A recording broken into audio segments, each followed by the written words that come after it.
दादा अजून कसं कोण नाही आलं? येतील रे, तू बस शांत. आलो मी माझ्या ठरलेल्या जागेवर बसणार.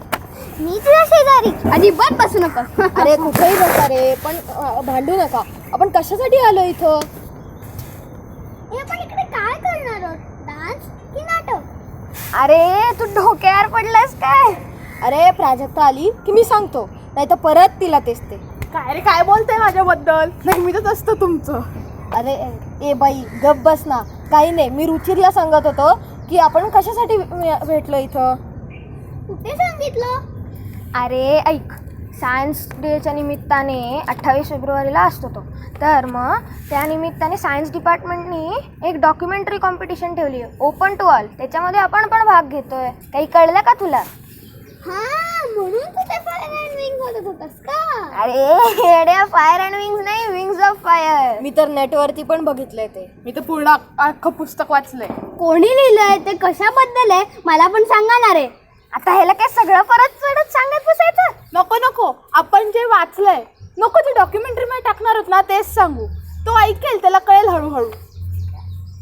मित्रांनो, डॉक्टर APJ अब्दुल कलाम यांचा जन्म 15 ऑक्टोबर 1931 रोजी दक्षिण भारतातील धनुषकोडी येथे झाला. त्यांची जयंती विश्व शास्त्र दिवस म्हणूनही साजरी केली जाते. अत्यंत सामान्य कुटुंबात जन्मलेल्या कलाम यांचे पूर्ण नाव होते अबुल पाकीर जैनुलबिद्दीन अब्दुल कलाम.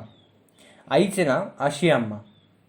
त्यांच्या वडिलांचा व्यवसाय होता होडी बनवून त्यातून लोकांना धनुषकोडीला नेऊन आणणे. त्यावेळी दुसऱ्या महायुद्धाच्या पार्श्वभूमीवर निर्माण झालेल्या परिस्थितीमुळे रामेश्वरमला ट्रेन थांबत नसे आणि त्यामुळे चालत्या ट्रेनमधून फेकली गेलेली वर्तमानपत्र उचलून घरोघरी वाटण्यात भावाला म्हणजे शमसुद्दीनला मदत करणे ही कलामांची पहिली कमाई. त्यांचे वडील संस्कारी आणि विचारी होते. आपल्या मित्रांसोबत ते अनेक महत्त्वाच्या गुंतागुंतीच्या प्रश्नांबाबत, समस्यांबाबत चर्चा करीत असत. आपल्या आयुष्यातील समस्यांकडे पाहण्याचा त्यांचा दृष्टिकोन वेगळा होता. त्यातूनच त्यांनी कलामांना दिलेली शिकवण अशी की अडचणीच्या मूळ प्रश्नाकडे जा, म्हणजे उत्तरं सहज सापडतील. कलामांना आपल्या वडिलांकडून प्रामाणिकपणा आणि स्वयंशिस्त यांचा, तर आईकडून चांगुलपणा, वरची श्रद्धा आणि ममता यांचा वारसा मिळाला. तुम्हाला माहिती आहे, कलामांच्या लहानपणी त्यांचे 3 जिवलग मित्र होते, रामनाथ शास्त्री, अरविंदन आणि शिवप्रकाशन. एकदा रामेश्वरम एलिमेंटरी स्कूलमध्ये 5वीत असताना ते त्यांच्या मित्रासोबत म्हणजेच रामनाथ शास्त्रीसोबत एकाच बेंचवर बसलेले. पण नवीन आलेल्या टीचरला, जे हिंदू होते, हे चाललं नाही आणि त्यांनी कलामांना मागच्या बेंचवर बसवलं. त्यांनाही त्यांच्या मित्राला खूप वाईट वाटलं. मग त्यांनी घरी येऊन जेव्हा हे त्यांच्या बाबांना सांगितलं ना, तेव्हा त्यांचे बाबा आणि रामनाथ शास्त्रीचे बाबा, जे रामेश्वरम मंदिराचे मुख्य गुरुजी होते, ते आणि ख्रिश्चन प्रीस्ट असे 3 मिळून शाळेत गेले आणि त्यांनी त्या टीचरला सांगितलं की तुम्ही मुलांना असं धर्म वेगळा म्हणून वेगळं करू नका. आपल्या देशात आपण सगळ्या धर्माची लोक एकत्रच राहतो ना. नंतर त्या टीचरला पण वाईट वाटलं म्हणे. मला ते कळतच नाही, हे दंगे का होतात आणि लोक एकमेकांची का भांडतात ते. पण आपण हे डॉक्युमेंटरीमध्ये नको घ्यायला, उगाच ओरडतील. का कोणी ओरडेल? आता तुम्ही उगाचच भांडत नका बसू. पुढचं काय घ्यायचंय ते सांगा. अरे मला काय वाटतं, आपण त्यांच्या बालपणाविषयी काहीतरी घेऊया. त्यांच्या आयुष्यावर प्रभाव टाकणारी आणखी एक व्यक्ती म्हणजे जलालुद्दीन अहमद. त्यांच्यापेक्षा 15 वर्षांनी मोठे असलेले जलालुद्दीन नंतर कलामांच्या बहिणीचे पती बनले. स्वतःच्या आयुष्यात जे वाढून ठेवले ते सहज स्वीकारण्याचा त्यांचा स्वभाव होता. जलालुद्दीन बरोबर समुद्रकिनाऱ्यावर, शिवमंदिर, मस्जिद येथे कलाम फिरत. देवाविषयी, प्रार्थनेविषयी, त्यामागच्या तत्त्वज्ञानाविषयी आणि आणखीही विविध विषयांवर ते गप्पा मारत असत. जलालुद्दीन स्वतः कमी शिकलेले असूनही ते कलामांना शिक्षणासाठी सतत प्रोत्साहन देत असत. त्यांच्या गावात इंग्रजी लिहिता येणारा हा एकमेव माणूस आणि त्यामुळे पत्र, अर्ज काहीही इंग्रजीमध्ये लिहिण्यासाठी ते नेहमीच लोकांना मदत करत असत. अनेक यशस्वी व्यक्तिमत्व, नवनवीन शास्त्रीय शोध, मेडिकल क्षेत्रातले शोध याबद्दल त्यांनी कलामांना दिलेल्या माहितीमुळे कलाम त्यांच्या संकुचित अनुभवातून बाहेर पडून नव्या विश्वाला सामोरं जायला तयार झाले. मला काय आवडतं कलामांबद्दल सांगू? थांब मी सांगतो. त्यांना ते पक्ष्यांवरून ना रॉकेट बनवायचं सुचलं, ते खूप आवडतं. येस, आपण ती स्टोरी घेऊया. हां, मला सुद्धा सांगा ती स्टोरी. मी सांगतो. कलाम स्कूलमध्ये असताना अय्यर नावाचे सर त्यांना बर्ड्स कसे उडतात ते नीट समजावून सांगत होते. ब्लॅकबोर्डवर ते डायग्रॅम्स काढून शिकवत होते. तर ते असं सांगत होते की बर्ड्स कसे उडतात ते त्यांना त्यांची बॉडी, विंग्स, टेल कशी त्यांना मदत करतात ते सांगत होते. ते कसे उडतात त्याचं त्यांचं सगळं नीट समजावून झाल्यानंतर त्यांनी मुलांना विचारलं की तुम्हाला समजलं का मी आत्ता काय सांगितलं ते? तर मुलं म्हणाली नाही, पण ते खरे हाडाचे शिक्षक होते. ते म्हणाले चला आपण फिशरवर जाऊया. आपण पण जायचं का? मला मध्ये मध्ये तोडू नकोस रे. हां, तर मी काय सांगत होतो, सरांनी त्या सगळ्या स्टुडंट्सना सीशोरवर नेलं. तिथे मस्त बर्ड्स उडत होते. बराच वेळ त्यांनी त्या मुलांना नीट ऑब्झर्व करायला सांगितलं आणि मग परत जाऊन एक्सप्लेन केलं all about lift, drag, changing of body, direction change. Iyer सरांनी त्या पक्ष्यांचे पंख कसे फडफडतात, त्यांची शेपटी ते कशी वापरतात हे सांगितलं. शिकवलं. मग काय सगळ्यांना ते मस्त समजलं. आणि ऑफकोर्स कलाम यांना तर ते इतकं फॅसिनेटिंग वाटलं की त्यांनी ठरवलंच की पुढचं शिक्षण हे रॉकेट किंवा एरोप्लेन संबंधी घ्यायचं. कलाम ये देखो. त्यांचा तो गायडन्स आणि शिकवण्याची पद्धत यामुळे अब्दुल कलाम पुढे एरोनॉटिक्स शिकून मिसाईल मॅनपर्यंत मजल मारू शकले. पुढे ते शॉर्ट्स हायर सेकंडरी स्कूलच्या बोर्डिंगमध्ये दाखल झाले. तेव्हा त्यांना घराची खूप आठवण यायची, पण वडिलांच्या त्यांच्याकडून असलेल्या अपेक्षा आणि काहीतरी करून दाखवण्याची जिद्द यामुळे त्यांनी शिक्षण पूर्ण केलं आणि मग फिजिक्स हा विषय घेऊन सेंट जोसेफ कॉलेजमध्ये BSc केलं. पण तिथे त्यांच्या लक्षात आलं की फिजिक्स हा खरा त्यांच्या आवडीचा विषय नाही. तेव्हा त्यांनी मद्रास इन्स्टिट्यूट ऑफ टेक्नॉलॉजी म्हणजे MIT मध्ये प्रवेश घेतला. या प्रवेशासाठी लागणारे 1000 रुपयेही त्यांच्यापाशी नव्हते. तेव्हा त्यांच्या बहिणीने झुहराने त्यांना स्वतःच्या सोन्याच्या बांगड्या आणि चेन विकून ते पैसे दिले. कलामांच्या मनावर याचा खूप खोलवर परिणाम झाला आणि बहिणीला तिचे पैसे परत द्यायचे तर त्यासाठी खूप शिकून स्कॉलरशिप मिळवणे हा एकच ध्यास त्यांनी घेतला. त्यांना एअरफोर्समध्ये काम करायचं होतं ना रे? हां, ते जेव्हा MITमध्ये होते ना तेव्हा तिकडचे एअरप्लेन्स मॉडेल्सला टक लावून बघत बसायचे, कारण त्यांना एरोनॉटिकल इंजिनिअरिंगमध्ये स्पेशलायझेशन करायचं होतं. माझा दादा पण इंजिनियर होणार आहे. म्हणजे तो प्लेन उडवणार? इंजिनियर लोक प्लेन उडवत नाहीत, बनवतात. मला पण आवडतं लगोचं प्लेन बनवायला. अरे थांबा, इंजिनिअरिंग नंतर त्यांनी काय केलं गं? मला वाटतं त्यांनी एअरफोर्स आणि डिफेन्स मिनिस्ट्री असे दोन्ही ठिकाणी अप्लाय केलं आणि या दोन्ही ठिकाणी इंटरव्ह्यूला जाताना त्यांनी पहिल्यांदा प्लेनने प्रवास केला. माहिती आहे? आम्ही तर गेल्याच वर्षी जाऊन आलो सिंगापूरला विमानाने. कसलं भारी ना, ते प्लेनचं सगळं शिकलेले पण प्लेनमध्येच नव्हते बसले. हो, मग आपण लकी आहोत ना. अरे तुम्ही डिस्ट्रॅक्ट नका करू रे, पुढे काय झालं ते सांग. हां, मग त्यांनी डिफेन्स मिनिस्ट्रीमधला जॉब घेतला. पण त्यांच्या एका गुरूंनी त्यांना विश्वास दिला की जर त्यांची मनापासून इच्छा असेल तर ती नक्की पूर्ण होईल. भारी, एकदम ओम शांती ओम स्टाईल. अगर तुम पूरी शिद्दत से कोई भी चीज चाहो तो पूरी. शाहरुख ये जमिनीवर ये. त्यांनी DRDO मध्ये काम केलं ना ग? DRDO म्हणजे defence research and development organisation. तिथे त्यांनी सायंटिस्ट म्हणून काम केलं. करेक्ट, पण लगेच नाही केलं. त्यांचा मधला प्रवास खूप मोठा आहे रे. थांब, मी वाचूनच दाखवते. आपण हे असंच असं घेऊ आपल्या डॉक्युमेंटरीमध्ये. हो चालेल. हो चालेल. एरोनॉटिकल डेव्हलपमेंट एस्टॅब्लिशमेंटमध्ये बनवलेलं नंदी नावाचं hovercraft Tata Institute of Fundamental रिसर्चचे प्रोफेसर MGK मेनन यांनी जेव्हा पाहिलं तेव्हा कलामांना स्पेस सायंटिस्ट विक्रम साराभाई यांच्या INCOSPAR the Indian committee for space रिसर्चमध्ये बोलवलं गेलं रॉकेट इंजिनिअरिंग म्हणून. 1962मध्ये केव्हा तरी इन्कोस्पारने केरळमधल्या थुंबामध्ये इक्वेटोरियल रॉकेट लॉन्चिंग स्टेशन बनवण्याचं ठरवलं. ही आपल्या देशातली रॉकेट लॉन्चिंग स्टेशन बनवण्याची सुरुवात. त्यानंतर कलामांना 6 महिन्यांसाठी नासामध्ये पाठवलं गेलं रॉकेट लॉन्चिंगच्या ट्रेनिंगसाठी.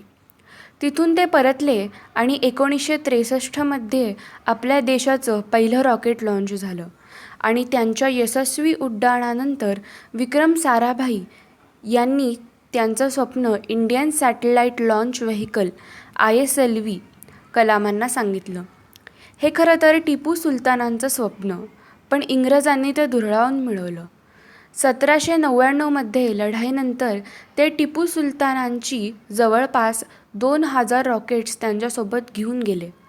पण पंडित जवाहरलाल नेहरू हे त्यांचं स्वप्न मनावर घेऊन साराभाई यांच्या मदतीने प्रत्यक्षात आणण्याचं ठरवलं.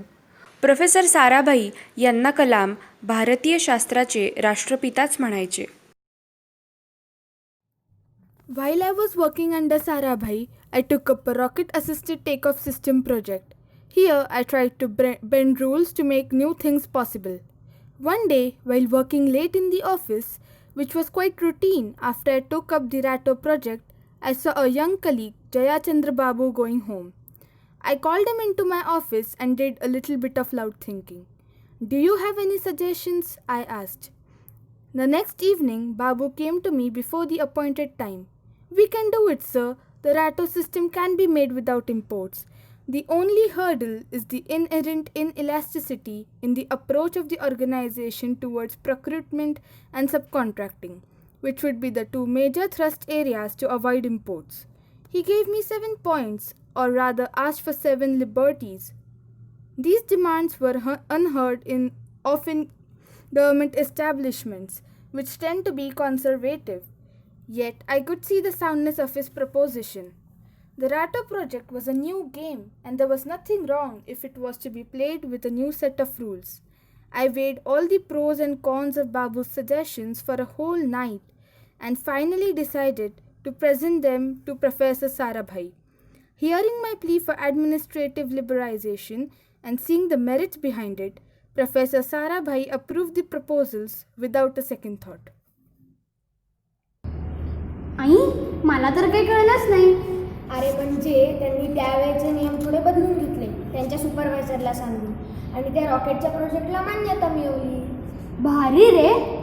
बघ ना, आणि आपण शाळेत जरा नियम बदलावेसे म्हटलं लगेच ओरडतात. अरे तो डिसिप्लिनचा भाग असतो, आणि हे जे त्यांनी केलं ते नेशनला मोठं करणारं काम केलं. हे ऐक. The whole nation was excited. India had made its entry into the small group of nations which possess satellite launch capability.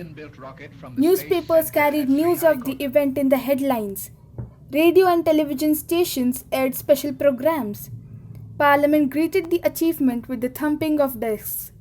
It was both the culmination of a national dream and the beginning of a very important phase in our nation's history. Professor Satish Dhawan, Chairman ISRO, threw his customary guardness to the winds and announced that it was now well within our ability to explore space. Prime Minister Indira Gandhi cabled her congratulations, but the most important reaction was that of the Indian scientific community. Everybody was proud of this 100% indigenous effort. I experienced mixed feelings. I was happy to achieve the success which had been evading me for the past 2 decades. But I was sad because the people who had inspired me were no longer there to share my joy. My father, my brother-in-law Jalaluddin, and Professor Sarabhai. कलामांना Padma Bhushan award कधी मिळाला ग? 1981 मध्ये ना? भारी आहे. हो, आणि मग त्यांनी DRDOची जबाबदारी घेतली 1982 मध्ये. 1 जून 1982 मैंने defence research and development laboratory DRDL की जिम्मेवारी संभाल ली. उस वक्त के defence minister Shri R Venkataraman ने जब मशवरा दिया कि बजाय दर्जा बदर्जा मिसाइल तैयार करने के हमें मुकम्मल अपनी मिसाइल तैयार करने का प्रोग्राम बनाना चाहिए, तो हमें अपने कानों पर यकीन नहीं आया, और देखते देखते ही वो प्रोजेक्ट एक मुकम्मल मिसाइल का प्रोग्राम बन गया, जिसके नतीजे आइंदा बहुत दूर तक पहुंचे. हर एक प्रोजेक्ट का नाम हिंदुस्तान की खुद मुख्तारी, सेल्फ रिलायंस का सबूत था। सरफेस टू सरफेस मिसाइल का नाम पृथ्वी रखा गया, टैक्टिकल कोर व्हीकल को त्रिशूल का नाम दिया गया, surface to air defence system Akash कहलाया, एंटी टैंक मिसाइल प्रोजेक्ट को नाग के नाम से पुकारा गया और मेरे देरीना ख्वाब रेक्स को यानी re entry experiment launch vehicle को मैंने अग्नि का नाम दिया। मिसाइल टेक्नोलॉजी का हुनर दुनिया की कुछ चुनी हुई कौमों के पास ही था। वो बड़े ताज्जुब से हमारी तरफ देख रहे थे कि हम क्या करने जा रहे हैं और कैसे करेंगे। पृथ्वी का काम अपनी तकमील को पहुंच रहा था जब हम 1988 में दाखिल हुए। 25 फरवरी 1988 सुबह 11:23 पर पृथ्वी की पहली परवाज वाक़ हुई। हमारे मुल्क में वो एक ऐतिहासिक मौका था। पृथ्वी सिर्फ एक सरफेस टू सरफेस मिसाइल ही नहीं बल्कि आइंदा आने वाली तमाम किस्म की मिसाइल का बुनियादी नक्शा भी था, फ्यूचर का मॉड्यूल था वो। पृथ्वी ने हमारे आस पड़ोस के मुल्कों को दहला दिया। मगरबी यानी वेस्टर्न मुल्कों को पहले तो हैरत हुई, फिर गुस्से का इजहार किया और पाबंदी लगा दी इंडिया के लिए कि वो ऐसी कोई चीज बाहर के मुल्कों से न खरीद सकें जो उनके मिसाइल प्रोग्राम में इस्तेमाल हो सकती हो या काम आ सकती हो। मिसाइल की इजाद में हिंदुस्तान की खुद मुख्तारी ने दुनिया के तमाम तरक्की याफ्ता मुल्कों को परेशान कर दिया। अग्नि की टीम में 500 से ज्यादा साइंसदान शामिल थे। अग्नि की परवाज 20 अप्रैल 1999 तय पाई थी। लॉन्च की तमाम तैयारियां मुकम्मल हो चुकी थीं और हिफाजत के लिए यह फैसला किया गया था कि लॉन्च के वक्त आसपास के तमाम गांव खाली करा दिए जाएं। अखबारात और दूसरी मीडिया ने इस बात को बहुत उछाला। 20 अप्रैल पहुंचते पहुंचते तमाम मुल्क की नजरें हम पर टिकी हुई थीं। दूसरे मुल्कों का दबाव बढ़ रहा था कि हम इस तजुर्बे को मुलतवी कर दें या खारिज कर दें, लेकिन सरकार मजबूत दीवार की तरह हमारे पीछे खड़ी रही और किसी तरह हमें पीछे नहीं हटने दिया। परवाज से सिर्फ 14 सेकंड्स पहले हमें कंप्यूटर ने रुकने का इशारा किया।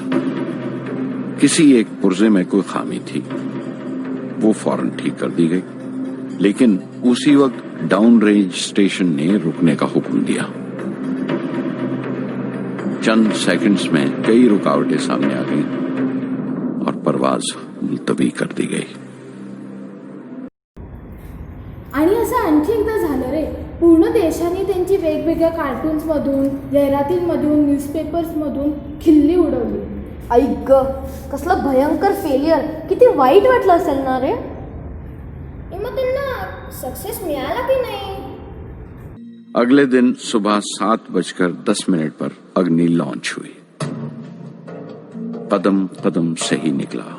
मिसाइल ने जैसे टेक्स्ट बुक याद कर ली हो, जैसे सबक याद कर लिया था। हर सवाल का सही जवाब मिल रहा था। लगता था एक लंबे खौफनाक ख्वाब के बाद एक खूबसूरत सुबह ने आंख खोली है। 5 साल की मुशक्कत के बाद हम इस लॉन्च पैड पर पहुंचे थे।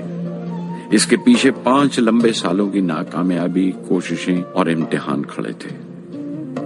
इस कोशिश को रोक देने के लिए हिंदुस्तान ने हर तरह के दबाव बर्दाश्त किए थे, लेकिन हमने कर दिखाया जो करना था। मेरी जिंदगी का सबसे कीमती लम्हा था वो मुट्ठी भर सेकंड्स, 600 सेकंड की वो परवाज जिसने हमारी बरसों की थकान दूर कर दी, बरसों की मेहनत को कामयाबी का तिलक लगाया। उस रात मैंने अपनी डायरी में लिखा, अग्नि को इस नजर से मत देखो। ये सिर्फ ऊपर उठने का साधन नहीं है, न शक्ति की नुमाइश है। अग्नि एक लौ है जो हर हिंदुस्तानी के दिल में जल रही है। इसे मिसाइल मत समझो, ये कौम के माथे पर चमकता हुआ आग का सुनहरी तिलक है।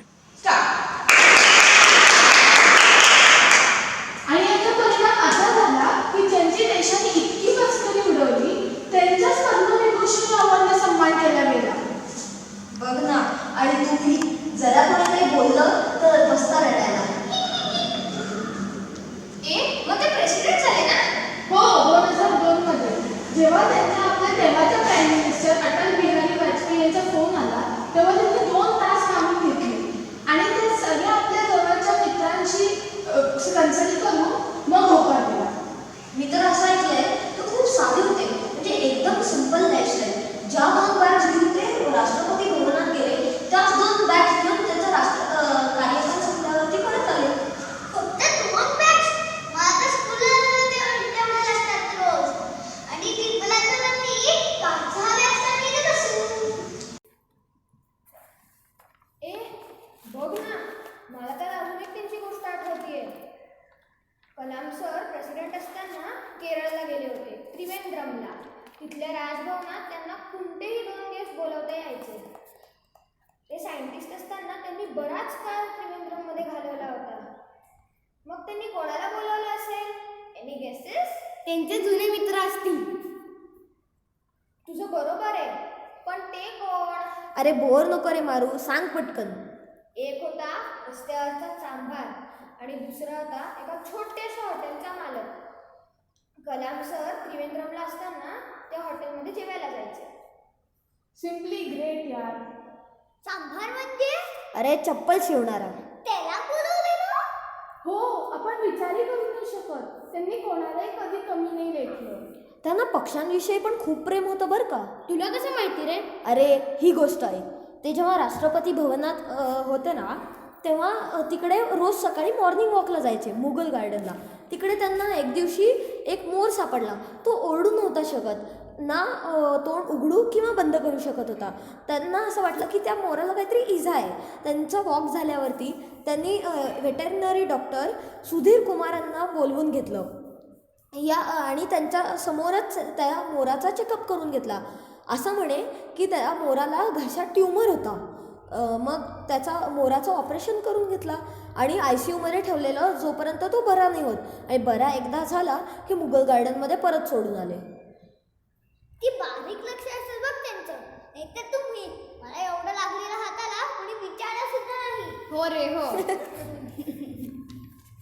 त्यांना ते मुलांमध्ये पण खूप रमायचे ना.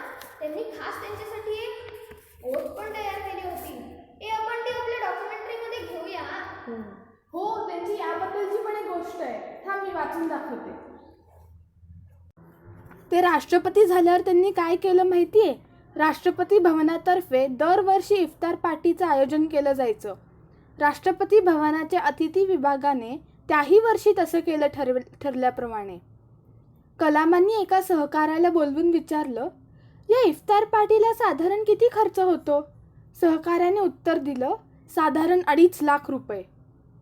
ते ऐकून कलाम म्हणाले, एवढा खर्च करून बोलवायचं कोणाला? तर खात्यापित्या माणसांना. त्यापेक्षा आपण गरजू मुलांसाठी काहीतरी करूया का? मग त्यांनी ऑलमोस्ट 28 अनाथ आश्रम सिलेक्ट केले आणि इफ्तार पार्टीऐवजी त्या अनाथ आश्रमातील मुलांना डाळ, तांदूळ, गरम पांघरूण, स्वेटर असं सगळं वाटलं. एवढंच नाही तर त्या सहकार्याला विश्वासात घेऊन सांगितलं की हे तर सगळं सरकारी खर्चातून झालं. मी स्वतःचे 1 लाख रुपये देतो, पण ते कोणालाही कळता कामा नाहीये. अशा किती स्टोरीज आहेत ग त्यांच्या. ते कोणतरी म्हणाले ना, पेराल ते उगवते. तुम्ही असं मध्ये मध्ये आम्हाला न कळणार काय बोलता रे? हे बघ, ओथ मिळाली. आपण ह्याने सेंड करू. चालेल. I realize that small aim is a crime. I will have a great goal in my life and work hard to achieve that goal. I will acquire the knowledge continuously. I will sweat. I will preserve to achieve the goal. I will work with integrity and succeed with integrity. I will be a good citizen of the country, a good member of my family, a good member of the society, a good member of the nation, and a good member of the world. I will always try to save or better someone's life, without any discrimination of caste, creed, language, religion, or state. Wherever I am, a thought will always come to my mind, that is, what can I do for you? I will never get addicted to liquor, smoking and gambling. I will always try to retrieve at least 5 people from addiction and help them to lead a quality of life. I will always remember that, let not my winged days he spent in vain. I will plant at least 5 trees in my neighborhood and grow. I will always work for making my village clean, city clean, and state clean so that my earth will be clean and green. I will do all my best to achieve energy independence by 2030. As a youth of my nation, I will work with courage to achieve success in all my tasks and enjoy the success of others.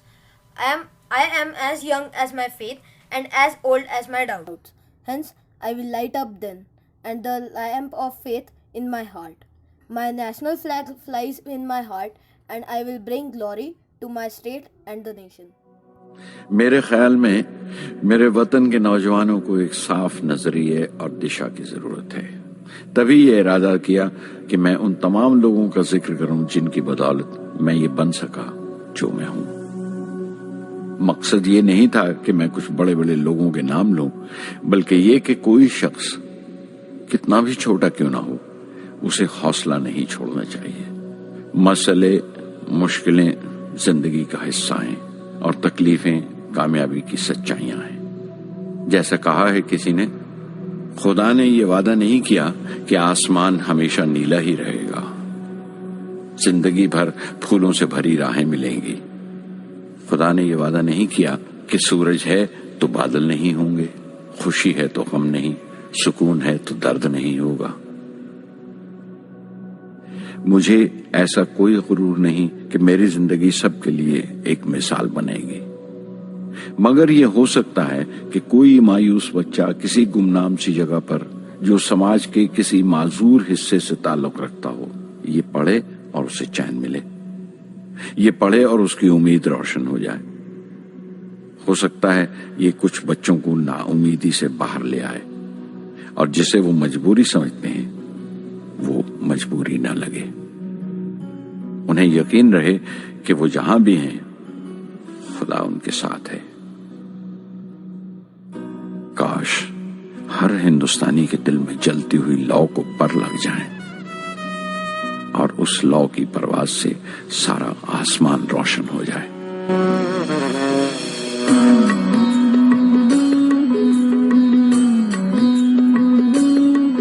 ये ज़मीं मेरी, मेरा आसमां, बड़ा खूबसूरत है जहां।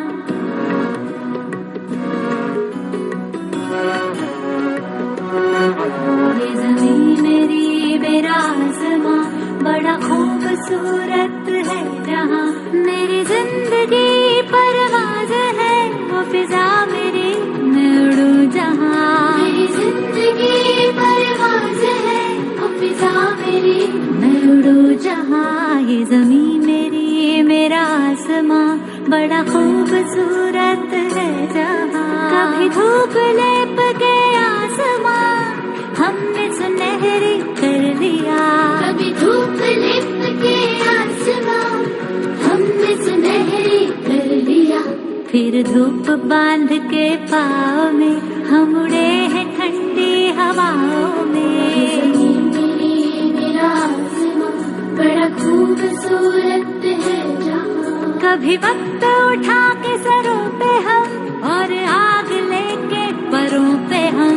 कभी वक्त उठा के सरों पे हम और आग लेके परों पे हम।